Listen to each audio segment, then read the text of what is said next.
America. Veltian rules. And Republicans nearly derailed a spending deal is immigration. In the balance are the DACA waivers for undocumented immigrants who came to the United States as children, and they start expiring as soon as next month, March 5th.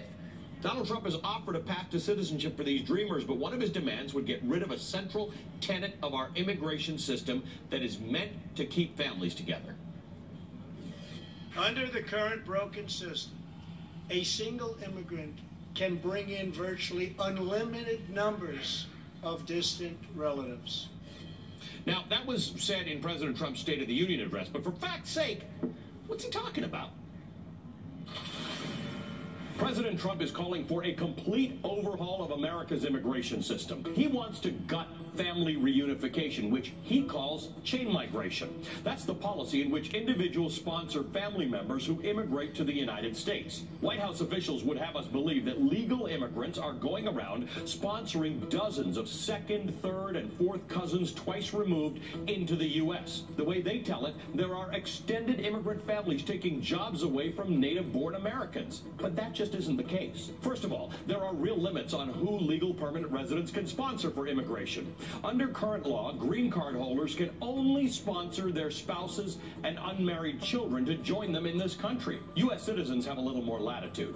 Along with their spouses and children, they can also sponsor their parents, siblings, and even grown-up married children. But their cousins and grandparents are still out of luck. The U.S. also caps the number of family-based immigrants each year at 500,000. And while that might sound like a lot, it gets broken up into tiers. For all U.S. citizen sponsors, the number of siblings admitted each year is capped at 65,000. For married children, it's just 23,400 a year. On top of that, there are caps imposed on countries of origin. There are waiting periods of up to 15 years to process an application for family members from India, 19 years for those coming from Mexico, 23 years for families from the Philippines. In fact, the process takes so long that the number of family members still waiting their turn has jumped to a whopping 4 million applicants. At that rate, it would take an awfully long time to build that chain the president keeps referring to. No matter how you slice it, we are not allowing in virtually unlimited numbers of distant relatives. Fixing our immigration system is hard enough, but lying about the facts on the ground won't get us any closer to a solution.